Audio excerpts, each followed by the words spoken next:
Hello students, hello guys, very welcome to all of you. কেমন আছো সকলে? আশা করি খুব ভালো রয়েছো। তো আজকে আমরা দশম শ্রেণীর গণিতের চ্যাপ্টার 4 আয়তঘন স্টার্ট করতে চলেছি। কেমন? তো প্রথমে বেসিক কনসেপ্টটা একটু ক্লিয়ার করে নিই, কারণ বেসিক কনসেপ্ট ক্লিয়ার না থাকলে কিন্তু প্রশ্ন কখনোই সুন্দরভাবে করা যায় না। বেসিক কনসেপ্ট ক্লিয়ার করে তোমাদের পাঠ্য বইয়ে যে এক্সারসাইজের কোয়েশ্চেনগুলো রয়েছে সেগুলো আমরা করতে থাকি। কেমন? চলো। আয়তঘনর আরেকটি নাম সমকোণী চৌপল, তোমরা বইতেই দেখতে পাবে। ঠিক আছে, তো দুটো একই জিনিস। আমি আগে নাম দুটো লিখে নিই। ঠিক আছে, একটা হচ্ছে তোমাদের আয়তঘন, চ্যাপ্টারের নাম কিন্তু আয়তঘন, কিন্তু এর মধ্যে তোমাদের দুটো ফিগারের নিয়ে কিন্তু প্রশ্ন আছে, আয়তঘন আর আমাদের ঘনক। ঘনক যেটাকে আমরা ইংলিশে কি বলে থাকি, যেটাকে আমরা ইংলিশে বলি কিউব, আর আয়তঘনকে আমরা ইংলিশে বলে থাকি কিউবয়েড। কিউবয়েড, কিউব আর কিউবয়েড, এটার আরেকটা নাম আমি কি বললাম, কি সমকোণী চৌপল। ঠিক আছে, আগে নামগুলো ক্লিয়ার হলো। এবার দেখো ফিগারটা আমি এখানে ক্লিয়ার করছি। আয়তঘন, দ্যাট মিনস এটা একটা 3D ফিগার।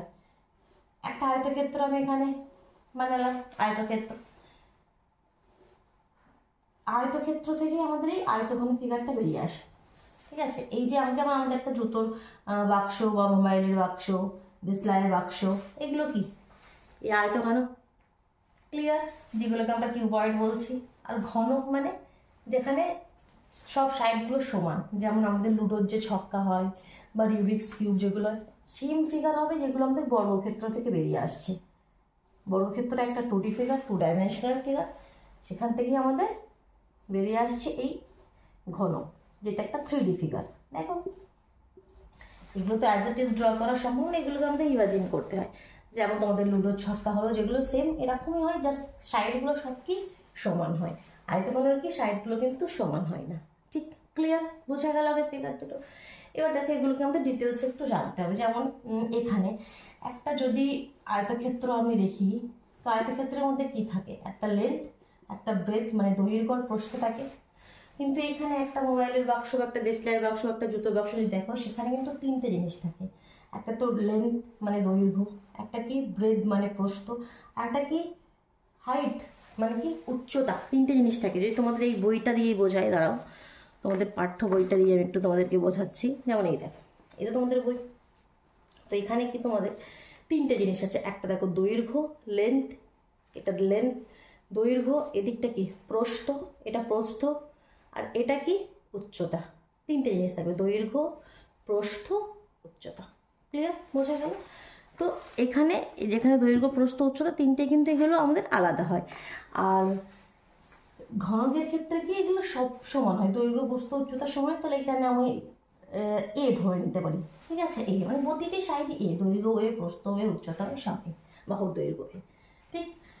এবার এখানে এই যে তোমাদের আয়তঘনের মধ্যে বা তোমাদের প্রশ্ন আসে কি এর কতগুলি তল আছে, কতগুলি ধার আছে, বা কতগুলি শীর্ষবিন্দু আছে। এই তিনটে জিনিস আমাদের ক্লিয়ার করতে হবে। তোমাদের প্রশ্নতেও আছে এগুলো কি, তল, তল কি, ঠিক আছে, তল, ধার আর শীর্ষবিন্দু। শীর্ষবিন্দু, ঠিক। তল, ধার, শীর্ষবিন্দু ইংলিশেও তোমরা বলতে পারো। ইংলিশ নামগুলো কিন্তু আমাদের জেনে রাখা দরকার। দিয়ে ফেস, এজ আর ভার্টেক্স, ইংলিশে আমরা এগুলো বলে থাকি। ঠিক আছে, তল, কতগুলি তল আছে বা কতগুলি ফেস আছে সেটা কিভাবে বুঝবো? তো আমি এখানে তোমাদের এই বইটা দিয়ে বোঝাচ্ছি, তো খুব সুন্দরভাবে দেখো, তোমরা বুঝতে পারবে কতগুলি এর ফেস আছে, কতগুলি তল আছে। এই তো বই। একটা দেখো উপরের তল, একটা নিচে তল, দুটো হলো। একটা দেখো এদিকে তল 3, একটা ঠিক এর অপোজিটে 4, একটা এই সাইডে 5, একটা ঠিক এর অপোজিটে 6। তাহলে তল কটি? 6টি। একটা ঠিক এর অপোজিটে 2টো, 3টে, 4টে, 5টা, 6টা, 6টি তল, 6টি ফেস। তাহলে এখানে তলের সংখ্যা কটি? তোমাদের পাঠ্য বই সেকেন্ড কোয়েশনেই আছে। তো তল এখানে কটি হয়ে গেল? 6। তলের সংখ্যা কত? তাহলে হয়ে গেল 6। সেটা ঘনকের ক্ষেত্রেও কিন্তু সমান হবে, সেমই তল। এবার ধার, ধার মানে কি? ধারকে আমরা ইংলিশে হচ্ছে এজ। এজ কোনগুলোকে বলে? কিনারা যাকে বলে। এই যে এইগুলো কিনারা, এইগুলো, এটা, এটা, তো এরকম কিনারা কটি আছে দেখো, ভালোভাবে লক্ষ্য করো। এভাবে দেখো বইটা আমি ধরছি, 1, 2, 3, 4। ঠিক এর অপোজিটেও 4টে আছে, 1, 2, 3, 4। তাহলে 4, 4 কত হয়ে গেল? 8। 8 হওয়ার পরেও দেখো এই সাইডে একটা আছে 9, এখানে একটা আছে 10, এখানে একটা আছে 11, এখানে একটা আছে 12। 1 2 3 4, চারটি এখানে কিনারা, মানে যে ধার বলছে ঠিক তার অপোজিটে ওইদিকে উল্টো দিকেও ঠিক 4 আছে, তাহলে 4 আর 4 8 হলো। তাছাড়াও এখানে একটা আছে 9, এখানে 10 11 12, তাহলে এজেস বা এখানে ধার পাটি হচ্ছে এখানে 12 12। তলের ডবল শীর্ষবিন্দু, যেটাকে আমরা ইংলিশে বলছি ভার্টেক্স। ভার্টেক্স মানে এই যে কর্নার পয়েন্টগুলো, এই যে কৌণিক বিন্দুগুলো, এইগুলো এই যে কর্নার পয়েন্টসগুলো, এগুলো 1 2 3 4, ঠিক আছে, পেছনে 5 6 7 8, তাহলে কর্নার পয়েন্টস কিন্তু এখানে 8টি আছে। যদি ফিগারে দেখতে চাও এই যে এগুলো 1 2 3 4 5 6 7 8, তাহলে শীর্ষবিন্দুর সংখ্যা কটি, ভার্টেক্সের সংখ্যা কটি, 8টি। ক্লিয়ার? এটা হচ্ছে গেল তল ধার শীর্ষবিন্দু কিভাবে আমরা বের করে নিয়ে এলাম। তাহলে এটা হচ্ছে আমাদের বেসিক কনসেপ্ট ক্লিয়ার হলো। এবার কিছু আমরা ফর্মুলা জানবো, সেগুলো হচ্ছে আমাদের আয়তঘনের ক্ষেত্রে এবং ঘনকের ক্ষেত্রে, দুটি ক্ষেত্রেই সমগ্র তলের ক্ষেত্রফল এবং তোমাদের আয়তন আর তোমাদের কর্ণের দৈর্ঘ্য, তিনটি ফর্মুলা আমাদেরকে ক্লিয়ার করতে হবে। তো এখান থেকে আমি এই জিনিসটা এখন একটু মুছে দিচ্ছি। এখানে আমি তিনটি ফর্মুলা এবার এখানে ক্লিয়ার করবো। সবার প্রথমে কি আমাদের সমগ্র তলের ক্ষেত্রফল, সমগ্র তলের ক্ষেত্রফল। তো সমগ্র তলের ক্ষেত্রফলের ফর্মুলাটা আমি লিখে নিচ্ছি, তারপর বোঝাচ্ছে কি ফর্মুলা কি এলো কিভাবে। 2 × LB + BH + HL আয়তঘনকের ক্ষেত্রে। LB মানে দৈর্ঘ্য প্রস্থ, প্রস্থ উচ্চতা, উচ্চতা দৈর্ঘ্য। 2 × LB + BH + HL। অনেকে কি জাস্ট ফর্মুলা মুখস্থ করে দিল, কিন্তু মুখস্থ করার থেকে ফর্মুলাটা বুঝে নিয়ে এলো কিভাবে, তাহলে কিন্তু কখনো ভুল হবে না। সমগ্র তলের ক্ষেত্রফলের ফর্মুলা আসে কিভাবে এটা, ঠিক আছে। এটা আয়তঘনকের ক্ষেত্রে, আর ঘনকের ক্ষেত্রে আমাদের হচ্ছে তোমাদের 6a², ঠিক। তো দুটোই আমরা ক্লিয়ার করবো, দেখো কিভাবে এলো। এই যে তোমাদের আয়তঘন বা সমকোণী চৌকোণের আমি তল কটি বলেছিলাম, ফেস কটি বলেছিলাম, 6টি, তাই তো। এইভাবে 1 2 3 4 5 6, ঠিক। তো দেখো এখানে সব সমান সমান, যেমন উপরেরটার সঙ্গে নিচেরটা ঠিক সমান, এদিকেটার সঙ্গে এদিকটা ঠিক সমান, আবার এদিকেটার সাথে ঠিক এর উল্টো দিকেরটা সমান, তাই তো। তিনটে পেয়ারও বলতে পারো। তাহলে এই তলটা যদি দেখো, এখানে কি আছে, লেন্থ আছে, এল আছে আর বি আছে। তাহলে শুধু যদি এই তলটা দেখো, তাহলে এটা একটা কি আয়তক্ষেত্র। আয়তক্ষেত্রের ক্ষেত্রফলের কি ফর্মুলা, দৈর্ঘ্য গুণিত প্রস্থ, that means L into B. L into B তাহলে দুটো আছে, তাহলে দেখো এল বি, এই যে এল বি সেট কটি আছে, দুটি আছে, 2 আমি বাইরে লিখেছি। এবার এদিকটা যদি দেখো, এদিকে কি আছে, এল আছে আর এইচ আছে, তাহলে এল এইচ মানে যেটা এইচ এল লিখেছি, এটাও দুটি আছে, ঠিক, কারণ এখানে ঠিক অপোজিটে। এবার এটা দেখো, এখানে কি আছে, বি আর এইচ, তাহলে বি এইচও কি আছে, দুটি আছে, দুটো শেড আছে, কারণ এই তলটা ঠিক এর পিছনে সেরকম একটি তল আছে। তো কেন এরকম ফর্মুলাটা হচ্ছে, কারণ কি এল বি, বিএইচ আর এইচ এল মানে এরকম 3 রকম আমাদের তল রয়েছে, দুটি দুটি করে, তার জন্য এর ফর্মুলা হচ্ছে 3টে বের করে আমরা যেটাকে 2 দিয়ে গুণ করে দিচ্ছি, L B + B H + H L, 2 × L B + B H + H L. ঘনকের ক্ষেত্রে 6² কেন হলো, তো ঘনকের যে 6টি তল, এই যে 6টি তল এখানে সব তো সমান, যে কোনো একটি তলের ক্ষেত্রফল কত হবে তোমাদের, এটা তো বর্গক্ষেত্রের মতো, যে কোনো একটি তলকে যদি দেখো বর্গক্ষেত্র শেপে, তাহলে তার ফর্মুলা কি হয় আমাদের, তার ফর্মুলা কি হয়, সাইড ইন্টু সাইড, বাহু ইন্টু বাহু, তাই তো, মানে a × a²। তো এরকম 6টি তল আছে, যার জন্য কি হয়ে গেল 6², ঠিক। বোঝা গেল কেন সমগ্র তলের ফর্মুলা এটা হলো। এখানে 6টি তল সমান, যার জন্য একটি তলের ক্ষেত্রফল 6a², 6টি তলের ক্ষেত্রফল 6a²। এই ক্ষেত্রে আলাদা, যার জন্য ফর্মুলা চেঞ্জেস হয়ে গেল। এবার কি আমাদের সমগ্র তলের ক্ষেত্রফলের পর আমাদের আয়তন, ভলিউম,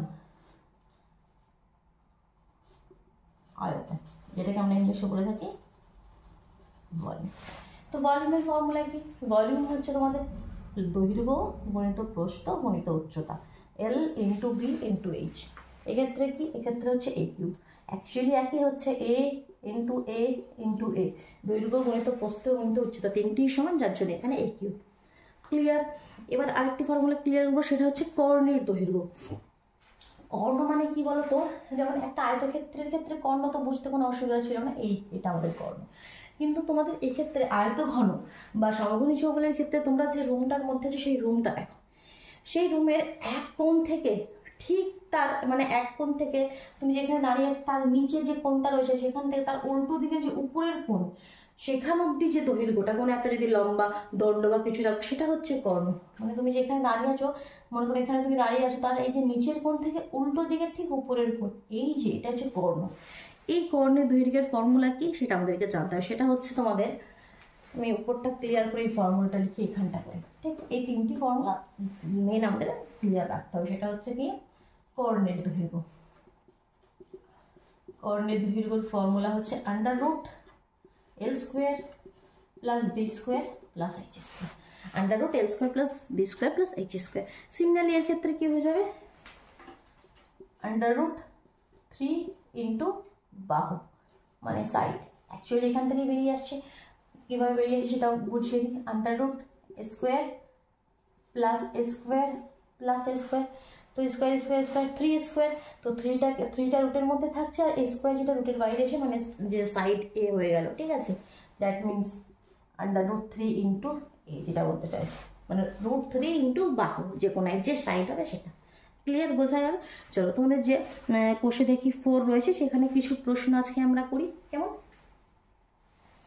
এবার এগুলো সব মুছে দিচ্ছি, ফর্মুলা আমাদের কাছে ক্লিয়ার, এগুলোর আমাদের আর প্রয়োজন নেই।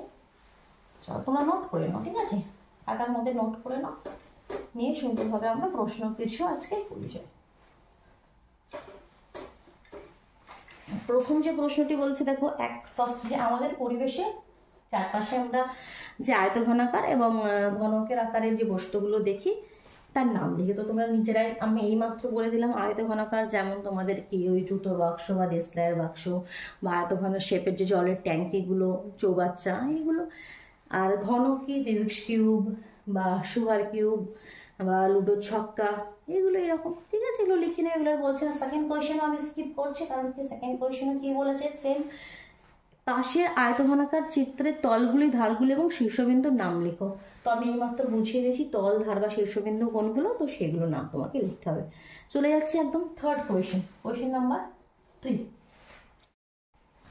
দেখো 3 নম্বর প্রশ্ন বলছে, একটি সমকোণী চৌপলের ঘরের দৈর্ঘ্য প্রস্থ উচ্চতা তোমাকে দেওয়া আছে। কি কি দৈর্ঘ্য দেওয়া আছে, কত? 5 মিটার। এল হচ্ছে তোমার 5 মিটার। প্রস্থ দেওয়া আছে কত? প্রস্থ দেওয়া আছে 4 মিটার, আর উচ্চতা দেওয়া আছে 3 মিটার। ঠিক আছে, এটা তোমাকে গিভেন রয়েছে, দৈর্ঘ্য প্রস্থ উচ্চতার ভ্যালু গিভেন আছে। বলছে ওই ঘরে সব থেকে লম্বা যে দণ্ড রাখা যাবে তার দৈর্ঘ্য হিসাব করে লিখি। সব থেকে লম্বা দণ্ড মানে ওই যে কোনাকুনিটা করলাম, এই তুমি যেখানে দাঁড়িয়ে আছো, যে রুমের মধ্যে আছো, তার নিচে থেকে একদম উল্টো দিকের উপরের কোণ যে কর্ণের দৈর্ঘ্য, সেটা জানতে চাইছে ঘুরিয়ে ফিরিয়ে এখানে। দ্যাট মিনস ফর্মুলা কি, under root L square plus B square plus H square. Just value put করে দাও। এল এর ভ্যালু 5, তাহলে 5 5 25, 4 4 16, আর 3 3 9।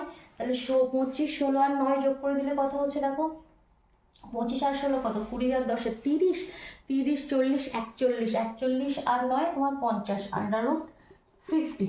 রুটের বাইরে আনতে চাও আনো, কোনো ব্যাপার নেই। এটাকে আগে ভেঙে দাও, 50কে 5 10 50, 10কে ভেঙে দাও 5 2 10, তাহলে তখন 5টা বাইরে এসে যাচ্ছে, কিন্তু 2টা রুটের মধ্যে থেকে যাচ্ছে, 5 আন্ডার রুট 2। আর মিটার, কর্ণের দৈর্ঘ্য তো মিটারই হবে। ক্লিয়ার, বোঝা গেল? ঠিক, চলো এবার নেক্সট 4 নম্বর প্রশ্নতে চলে যাই। 4 নম্বর প্রশ্নতে কি বলছে, একটি ঘনকের একটি তলের ক্ষেত্রফল, ঘনকের কথা আসছে, আয়ত ঘন নয়, ঘনক, কিউবের কথা আসছে।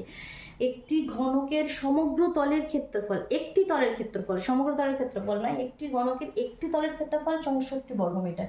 তাহলে ঘনক মানে আমি একটু যদি এখানে ড্র করে দেখাই তোমাদেরকে, এই তো একটি তল, যে কোনো একটি তলের ক্ষেত্রফল আমাদের কি হয়, যে কোনো একটি তলকে যদি তুলে নিই সেটা একটা বর্গক্ষেত্র, তার ক্ষেত্রফলের ফর্মুলা কি হয়, বাহু গুণিত বাহু, মানে সাইড গুণিত সাইড, সাইডকে যদি এ ধরে নিই মানে স্কোয়ার, তাই তো।